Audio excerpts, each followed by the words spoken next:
Hello and welcome to Azure Cosmos DB Conf 2022. My name is Santosh and I will be talking about how event sourcing and serverless have powered e-commerce systems.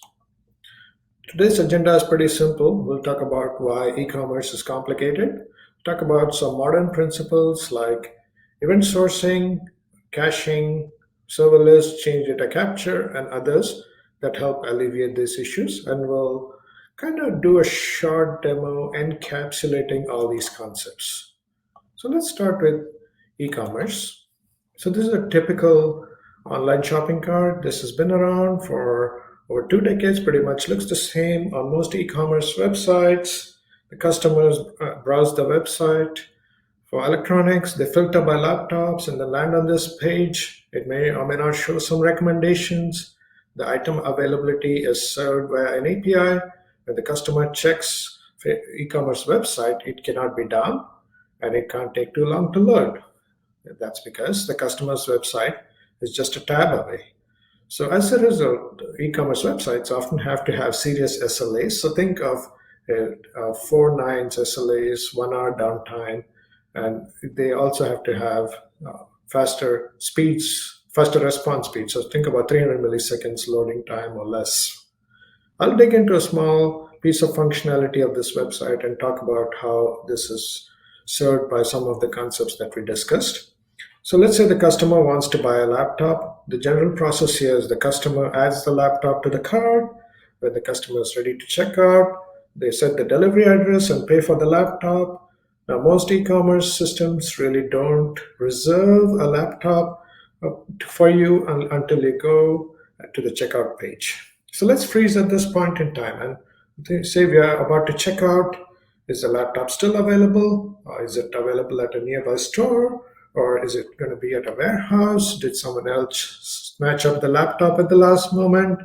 Let's think about serious traffic times like Black Friday or Cyber Monday or something.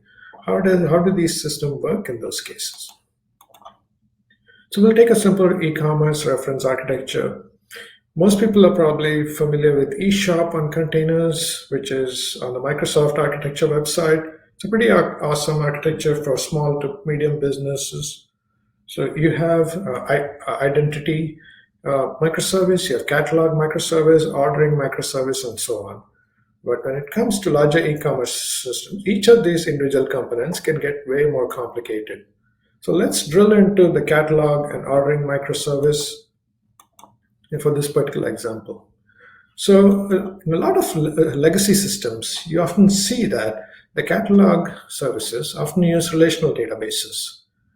So in order to load the catalog, it has to check with all this data. So check the products, categories, brands, models, and these are just a few tables are named. In reality, it's much more complicated. So if you're using a relational database, just these 4 tables or just these 4 sets of data, what do they look like? They often resemble something like this. So the data is stored in a disassembled form, aka shredded. For each product item in the list, the data is read by reassembling these objects. This is called the object relational impedance mismatch. In this example, at the very least, you would have to invoke data from a minimum of 13 different tables every time you want to view the product details. Now, multiply this by a billion records. What does that look like in a real e-commerce website? So you have, in addition, you have a request that travels from the website to the database, to the 13 different tables, and then back. So that's some serious latency. Now let's talk about the ordering microservice. The ordering microservice is often you see in legacy systems, they invoke other services. So in this example of the ordering microservice is actually an entire org. You hear about supply chain these days all the time. When the e-commerce invokes the ordering API, it has to check with all these other services. So you have warehouse, you have existing reservations, you have store, inventory, which probably includes the floor and the back room of the stores. You have third-party inventory, which is like partners and suppliers. You have sales cap, for instance, seasonal limits for products like Xboxes. You have legacy systems, which may also contain duplicates that may have to be verified. And you have back orders that were not fulfilled. So what does a system like this look like? It looks something like this. Each service is represented by a box, and each may be maintained. Each of these boxes may be maintained by one or more teams. Each has its own service and likely multiple services and databases. What happens when customer wants to place an order for a laptop?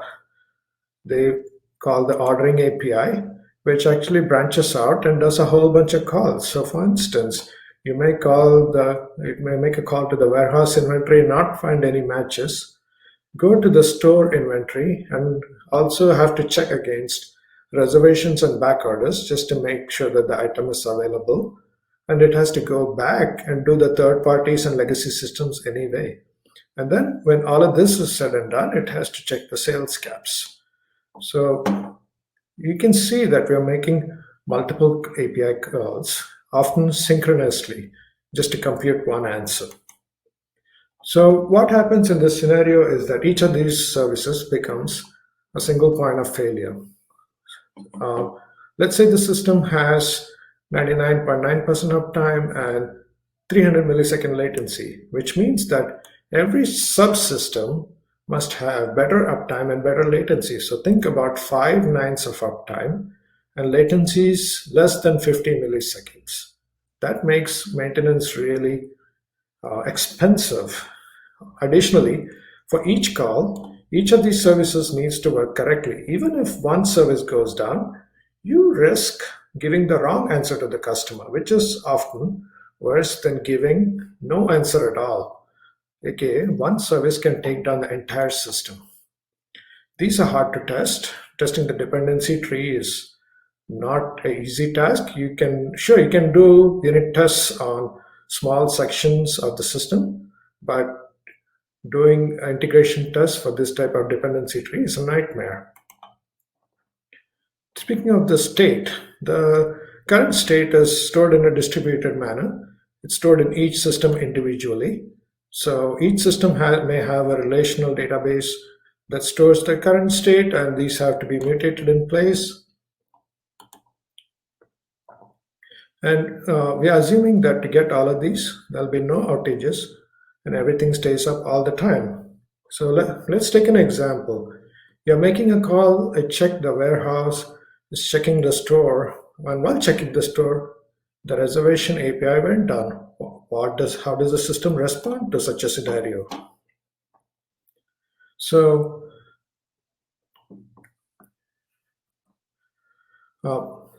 what happens? This code is basically distributed, unreliable, and expensive. To put it bluntly, servers are not reliable, and we have to account for downtime. So we use some modern principles like event sourcing, caching, serverless, chain data capture, and so on.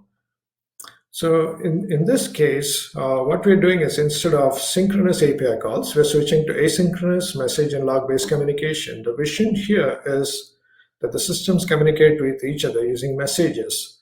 We use log-based pub subsystems like Event Hub, where the messages are ordered and retained for later consumption. And during an outage, we use checkpoints, so you can reset the checkpoint to a previous point in time before the outage. And this really enables fast, improves your mean time to recovery. You can usually leverage a service like Event Hub or Kafka over here. For events are facts about something that already happened in the world. And just because the current state of the system is different, that doesn't mean that the past event did not happen. So in event sourcing systems, events are first-class citizens. The data source is a ordered set of events, and the current state is just an aggregate of the ordered set of events. So take a bank account, for example. A bank account, your current balance is just the result of every deposit and withdrawal you ever made. An event sourcing system is like a time machine where you can see the state for any point in time and walk step by step for every state. What problem does this solve? It is easy to replicate the state of the system at any point in time. This is really great for debugging and analytics. You can leverage Cosmos DB in multiple spots in an event hub architecture. This brings us to state computations and functions. Serverless functions really enable this in Azure in particular. All business logic is stateless functions with zero external dependencies. You collect all the state you need upfront, often in the form of messages, and pass it into the code in the functions as parameters. The function is predictable, atomic in nature. There are no random outcomes, no partial results. Real-world failures will keep the code from executing, but it will not leave the system in an uncertain state.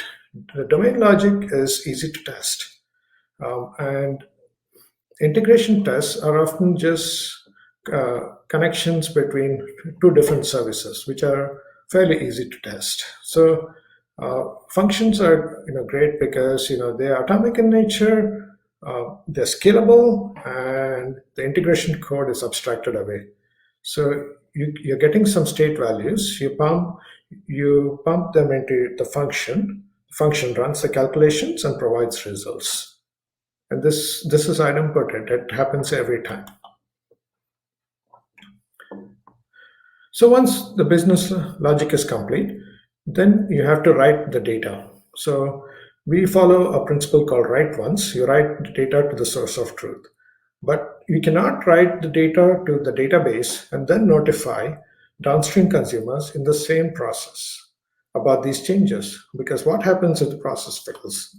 Your system gets into an inconsistent state. Dual writes expose us to this scenario. We use a method called change data capture to prevent this from happening. The change data capture is in the change data capture, the notification happens only after the commit is complete. So you never lose an event. Cosmos DB in particular provides a feature called change feed that enables change data capture. And then finally we talk about caching data. When you know the possible set of inputs in advance, you can often, for instance, in a product catalog, models, all of these, they don't change too often. So it's pretty safe to calculate them ahead of time and store it. So instead of real world computations, you do a pre-computed cache of results. This also works in data in systems where the events often are fast flowing. So you have a master database and you can cache your data into views in the serving layer. So Cosmos DB enables all of these, and you can use Cosmos DB both for the master database and the serving layer as cache. So putting together all these concepts, like caching data, streaming events, asynchronously, putting together all of these, what we can do is, instead of reaching out to each component during a call, we store the data every time a change happens. Let's say a reservation changes, you can push it down to a data store that's close to the API. So all the components are asynchronous, the messages are flowing from left to right. You're trading real-time computation for cache. So the hot part to calculate any availability would be basically 2 API calls instead of a dozen. And this you can often achieve with a system as low as 3 nines SLAs with 150 millisecond latency, which really decreases your cost of operation. So with that, we'll kind of do a demo that encapsulates all these concepts. And the one I picked for that is a demo that involves the event sourcing architecture on the Microsoft page. So the reason I like this is because we can plug in various Azure components as part of this, and it also shows how flexible this architecture is. Not only that, it also displays the various capabilities of Cosmos DB. So for instance, for the incoming events, we can use Event Hub, and then we use a router using Azure Stream Analytics. Cosmos DB is the source of truth. And also you can enable change data capture using the Cosmos DB change feed, which is captured by a function and gets stored as a materialized view. Excuse me.